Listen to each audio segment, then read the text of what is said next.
नमस्कार दोस्तों। तो हम लेकर आ गए हैं क्लास 12th केमिस्ट्री का एक और महत्वपूर्ण क्वेश्चन। ये जो क्वेश्चन है ये हर साल एग्जाम में पूछा जाता है। आप यहाँ पर देख सकते हैं, मोस्ट इंपोर्टेंट क्वेश्चन है।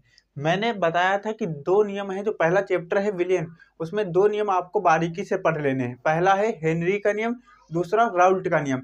एक और टॉपिक है जो इसमें बहुत ज़्यादा पूछा जाता है, जिस पर न्यूमेरिकल भी काफ़ी ज़्यादा पूछे जाते हैं। अब की बार उसी को करा देंगे।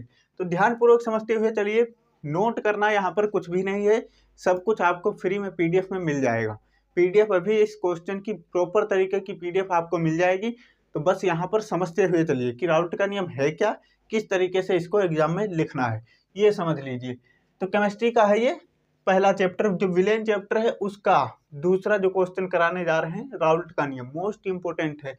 तो समझते हैं कि नियम क्या है। देखिए, इस नियम के अनुसार, यानी इस नियम के अनुसार स्थिर ताप पर, अब स्थिर ताप का मतलब जो पहले आपने क्वेश्चन देखा होगा हेनरी का नियम जो मैंने करा रखा है, वो भी बहुत इंपॉर्टेंट है, उसको जाकर देख लेना। स्थिर ताप पर, स्थिर ताप का मतलब है कि जैसे रुका हुआ तापमान, तापमान कैसा होना चाहिए, रुका हुआ, ना तो कभी बढ़े ना तो घटे। तो क्या हो गया, स्थिर ताप। स्थिर ताप पर विलयन में उपस्थित अवाष्पशील, किसी अवाष्पशील अवयव का आंशिक वाष्प दाब उस अवयव के मोल प्रभाज के समानुपाती होता है।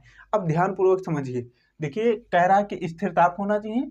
विलयन में जो उपस्थित अवाष्पशील, कोई भी अवाष्पशील पदार्थ हो सकता है। देखिए, विलयन क्या होता है, दो पदार्थों का समांगी मिश्रण होता है।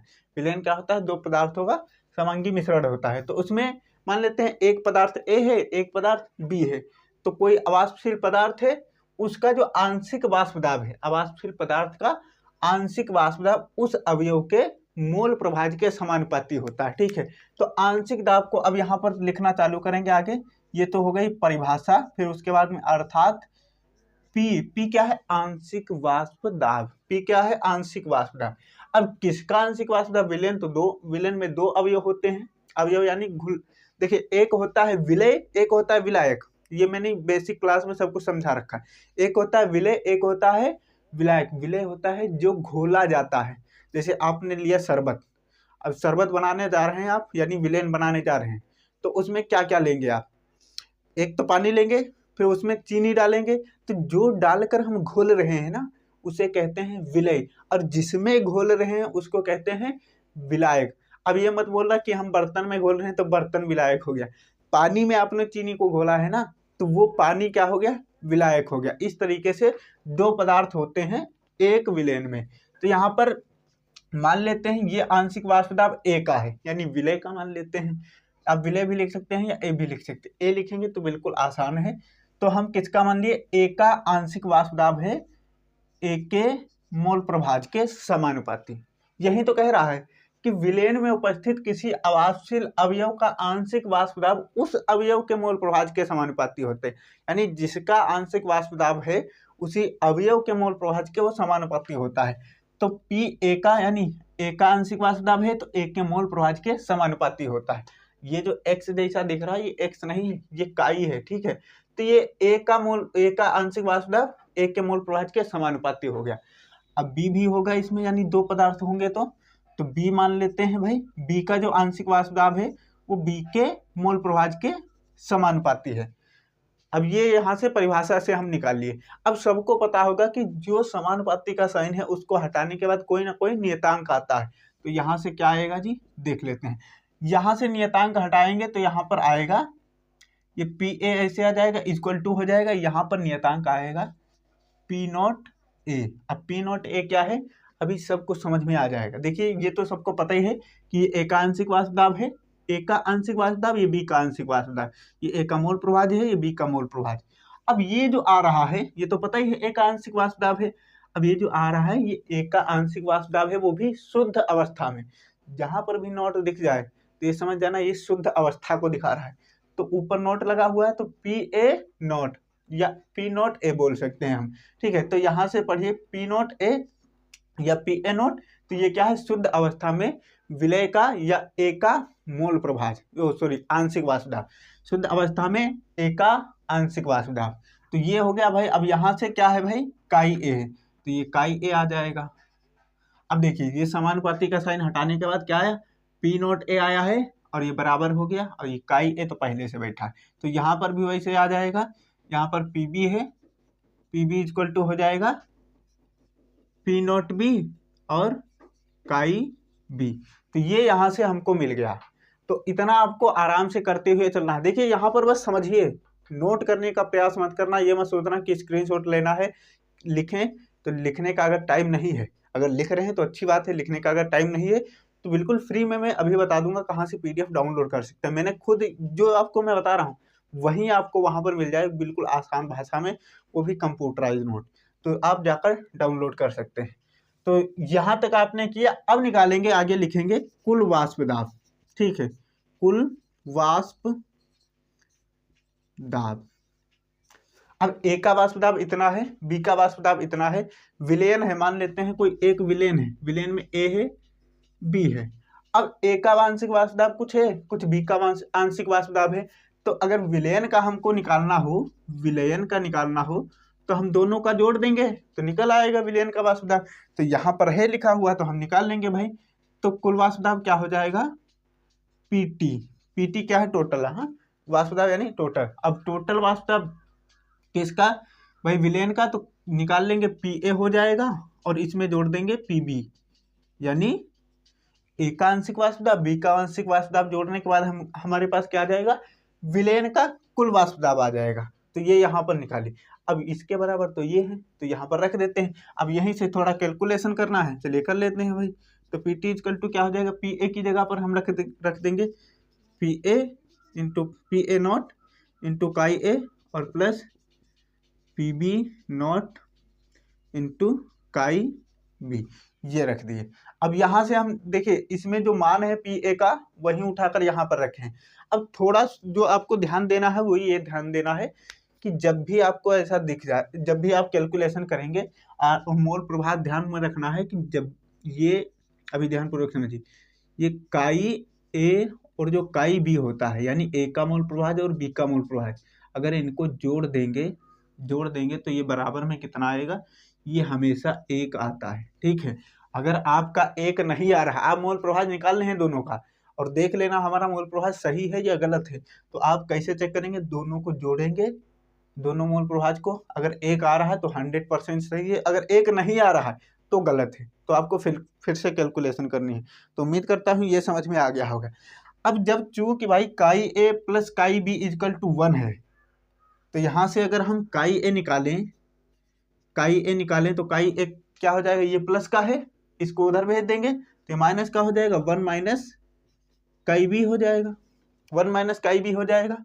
तो ये जैसे हुआ काई ए इतना हुआ, तो काई ए को उठाकर हम काई ए की जगह पर रख देते हैं भाई। तो यहाँ से पी टी इक्वल टू क्या मिल जाएगा, पी नोट ए। ध्यानपूर्वक समझते हुए चलना है, नोट करने का अगर टाइम नहीं चाहते हैं तो बस समझते हुए चलिए। पीडीएफ आपके सभी मोस्ट इंपोर्टेंट क्वेश्चन की मैं पीडीएफ प्रोवाइड कराऊंगा, बस आप समझते हुए चलिए और सपोर्ट कीजिए। ठीक है, तो यहाँ से रख देते हैं भाई ये मान काई ए का यहाँ पर, तो काई ए का मान रखेंगे तो यहाँ 1 माइनस काई बी हो जाएगा, 1 माइनस काई बी, और फिर यहाँ पर प्लस में क्या हो जाएगा, P not be into chi B. अब ये हो गया।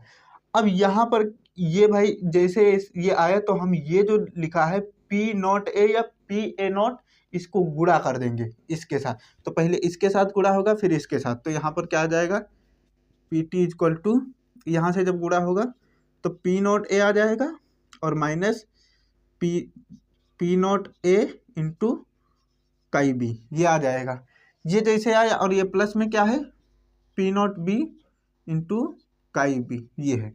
अब ध्यानपूर्वक समझिए, अब ये प्लस वाले को आगे कर लेंगे, इसको ये जो माइनस वाला है उसको पीछे भेज देंगे। तो यहाँ से क्या हो जाएगा जी, यहाँ से हो जाएगा पी टी इक्वल टू, इसको प्लस वाले को आगे कर लीजिए, तो पहले ये आ जाएगा यहाँ पर और प्लस वाला आगे आएगा, तो यहाँ पर प्लस का हो जाएगा P not be into chi B, और ये माइनस का पीछे कर देते हैं भाई, तो पी नॉट ए और यहाँ से काई बी हो जाएगा। सब कुछ आपको पीडीएफ में मिल जाएगा, बस यहाँ पर समझते हुए चलिए। हमने क्या किया है, हमने पहले देखिए, यहाँ से समझिए, पहले हमने क्या किया है, जो काई ए है यहाँ से निकाल लिए, क्योंकि हम जानते हैं chi A plus chi B equal to 1 होता है, तो काई ए यहाँ से निकाल लिए, तो यहाँ पर हम काई ए का मान रख दिए। जैसे मान रखे तो इसकी गुणा इसके साथ, फिर इसके साथ कर दिए, तो ये आया है हमारे पास। और फिर जैसे ये आया तो ये जो प्लस का है उसको आगे कर लिए, ये जो माइनस का है उसको पीछे कर दिए। अब पीछे की, अब देखिए काई भी यहाँ पर भी है, थोड़ा कलर में चेंज करता हूँ, काई भी यहाँ पर भी है और काई भी यहाँ पर भी है। तो हम क्या करेंगे, इन दोनों को कॉमन कर लेंगे। इन दोनों को क्या करेंगे, कॉमन करेंगे, तो यहाँ पर हमारे पास क्या आ जाएगा, P T equal to P A naught plus, यहाँ पर देखिए इन दोनों को कॉमन करेंगे तो पी बी यहाँ बचा, पी नोट बी, और फिर माइनस का पी नोट ए बचा, और फिर यहाँ बाहर जब कॉमन किए हैं तो बाहर क्या आ गया, काई भी। और जैसे ये ब्रैकेट खोलेंगे तो ये फिर से वापस यहीं आ जाएगा। तो हमारा मेन सूत्र जो निकल के आया वो ये है, राउल्ट के नियम के अनुसार कुल वाष्प दाब का।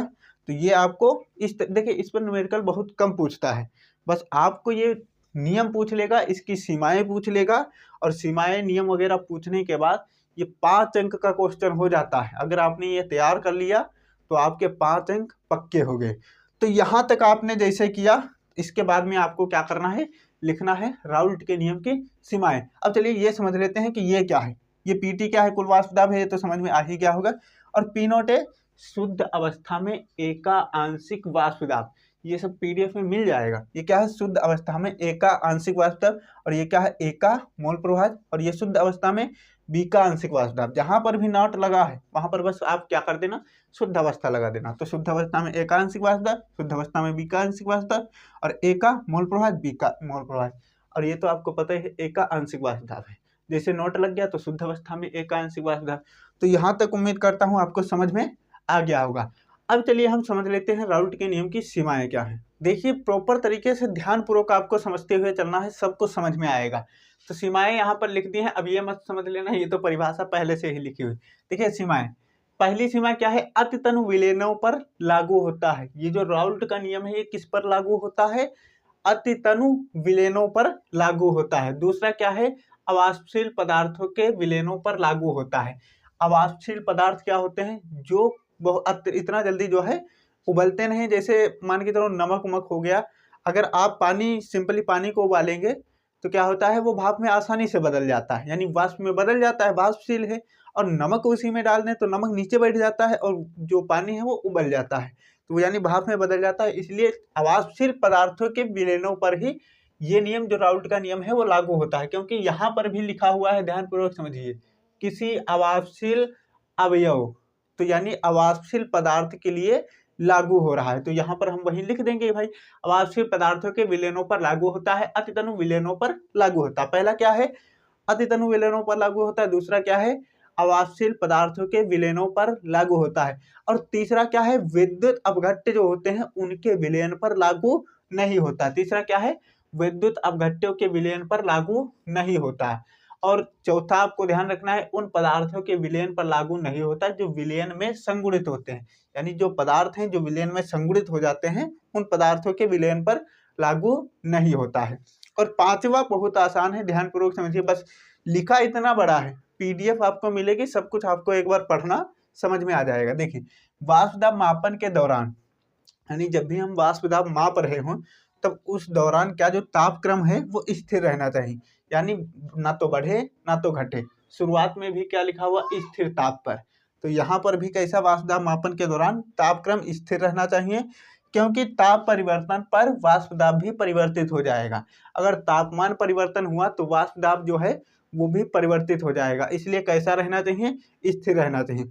अब मेरे साथ बोलिए ध्यानपूर्वक, पहला क्या है, अतितनु विलेनों पर लागू होता है। दूसरा क्या है, दूसरा है अवाष्पशील पदार्थों के विलयन पर लागू होता है। तीसरा क्या है, विद्युत अपघट्यों के विलयन पर लागू नहीं होता। पहला अतितनु विलयनों पर लागू होता है, दूसरा अवाष्पशील पदार्थों के विलयनों पर लागू होता है, तीसरा विद्युत अपघट्यों के विलयन पर लागू नहीं होता। चौथा क्या है, उन पदार्थों के विलयन पर लागू नहीं होता जो विलयन में संगुणित होते हैं, यानी जो पदार्थ विलयन में संगुणित होते हैं उससे जो विलयन बनेगा उस पर लागू है, जो राउल्ट का नियम है वो लागू नहीं होता है। और पांचवा आपका बहुत आसान है, बस लाइनें लंबी हैं, बस आराम से एक बार पढ़ेंगे सब कुछ समझ में आ जाए।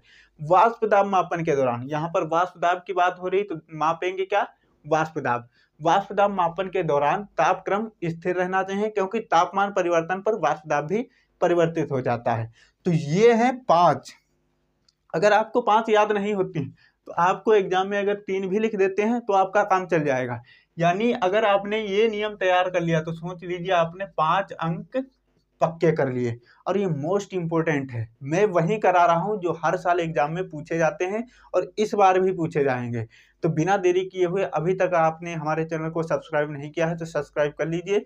मैंने फिजिक्स, केमिस्ट्री और भी जो सब्जेक्ट हैं, हिंदी, इंग्लिश, सभी का पीडीएफ में बना रहा हूं और प्रॉपर तरीके से वीडियो के साथ में जो क्वेश्चन बताऊंगा उसका तुरंत आपको पीडीएफ पे मिलेगा, बिल्कुल फ्री में। अब चलिए इसकी पीडीएफ आप कहां से डाउनलोड कर सकते हैं, चलिए ये समझ लीजिए। देखिए, आपको जाना है टेलीग्राम में, सर्च करना है BRGK by Vipin, BRGK by Vipin. Telegram में जो हमारे चैनल का नाम है, यूट्यूब चैनल का, वहीं टेलीग्राम पर सर्च करना, एक चैनल खुल के आएगा। जिस लोगों से हमारा यूट्यूब चैनल है उसी लोगों से क्लिक करना, उसमें जुड़ जाना और तुरंत जो वीडियो पड़ी होगी उसी के जस्ट नीचे उसकी पीडीएफ होगी। आप जैसे वीडियो है, ये वीडियो ऐसे आपको पीडीएफ मिल जाएगा, तुरंत डाउनलोड कर सकते हैं। अगर नहीं समझ में आ रहा है, जैसे ही आप यहाँ अगर वीडियो देखें तुरंत वहाँ पर समझ में आ जाएगा।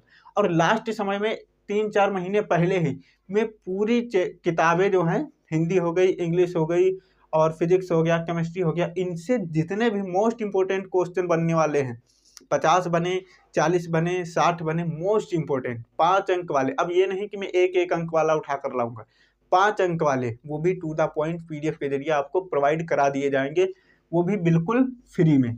तो बिल्कुल फ्री है, अब इतना सोचने का समय नहीं है। आप जाइए, ज्वाइन हो जाइए और पीडीएफ डाउनलोड कीजिए और अपनी तैयारी में लग जाइए, क्योंकि जो पहले से ही तैयारी करता है वही अच्छा स्कोर लाता है। अब ये सोचना कि अभी बहुत टाइम पड़ा हुआ है, कर लेंगे तैयारी, तो वो टाइम के भरोसे ही बैठ जाते हैं। बाद कोई भगवान से दुआ करते हैं, हे भगवान पास करा दो। तो अगर आपको पास होना है अच्छे अंकों से तो अभी से लग जाइए। बिल्कुल आसान परिभाषा में यहाँ पर आप समझ लिए हैं। नोट करने के लिए मैं पहले ही बोल दिया हूँ कि आपको नोट यहाँ पर नहीं करना है, पीडीएफ में आपको प्रॉपर तरीके से प्रोवाइड करा दूंगा। और वो भी चैप्टर वाइज में क्वेश्चन करा रहा हूँ, ऐसा नहीं कहीं से भी उठाकर करा रहा हूँ। तो आप चैप्टर वाइज क्वेश्चन करते चलिए, पीडीएफ डाउनलोड करते चलिए और रिवीजन करते चलिए। पीडीएफ अब जैसे नोट करेंगे, आपको कहीं जाना होगा तो वहाँ तो किताब लेकर जाएंगे नहीं। अब पता चले गए रिश्तेदारी में और खोल के बैठ के, मान के चलो कुछ बच्चे हैं हाँ जिनको सीरियसली पढ़ना है तो ले जाते हैं भाई, किताब पढ़ने लगते हैं। और लेकिन आदमी मन में एक ख्याल भी आता है, देखो कैसा बहुकाल मार रहा है, आता है ख्याल कि लोग सोचेंगे कि यार ये बहुकाल मार रहा है, मतलब यही पढ़ने वाला है और कोई पढ़ते नहीं। तो इसलिए आपके पास फ़ोन में पीडीएफ रहेगा, तो आप कहीं भी इजीली आप 2 मिनट में रिवाइज कर सकते हैं। और किताब तो बड़ी हो जाएगी, फ़ोन में आप 2 मिनट में सब कुछ रिवाइज कर सकते हैं। इसलिए आप पीडीएफ जरूर डाउनलोड कर लेना। मिलते हैं नई वीडियो में, तब तक के लिए थोड़ा सा आप काम कर देना, दोस्तों के साथ वीडियो को शेयर कर देना और चैनल को सब्सक्राइब कर देना। कमेंट जरूर कर देना कि वीडियो कैसा लगा। जय हिंद।